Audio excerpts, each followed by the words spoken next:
ಅದಕ್ಕಾಗಿ ಚುಚ್ಚ ಹೋಗೋ ತರ ರೀತಿಲಿ ಯೇಸ್ವಾಮಿನ ನೋಡ್ಕೊಂಡು ಹೋಗ್ಬಾರದು.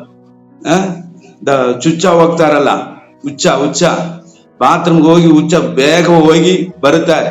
ಚುಚ್ಚು ಹೋಗೋ ಸಮಯನ ದೇವರಿಗೆ ಸ್ಪೆಂಡ್ ಮಾಡಬಾರದು.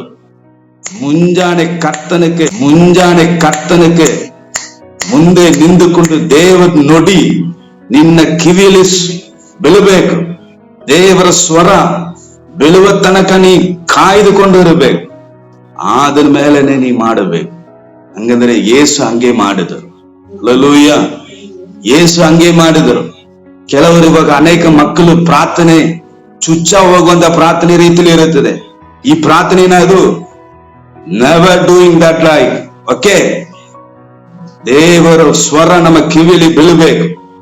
ಬೀಳುವ ತನಕ we should not where anywhere going anywhere. ಎಲ್ಲಿಂದ ನಾವು ಹೋಗಬಾರದು. ಹಲ್ಲೆಲೂಯಾ. ಒಂದು 3 ಗಂಟೆಗೆ ನೀವು ಫಿಕ್ಸ್ ಮಾಡಿದರೆ ಮುಂಜಾನೆ ಸಮಯದಲ್ಲಿ ಕರ್ತನ ನೋಡ್ಬಿಟ್ಟು ಆಮೇಲೆನೆ ನಿನ್ನ ಕಾರ್ಯವನ್ನು ಚೂರು ಮಾಡಬೇಕು.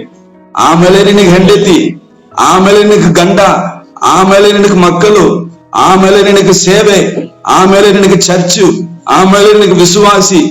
ಎಲ್ಲರಂಗೆ ಫಸ್ಟ್ ನಮ್ಮನ್ನ ಉಂಟು ಮಾಡಿದ ದೇವರು, ಅವರ ಬಿಟ್ಟು ಬೇರೆ ಯಾರಿಗೂ ಟೈಮ್ ಕೊಡಬಾರದು. ಹಲ್ಲೆಲೂಯಾ. ಆಮೇಲೆ ಕೈ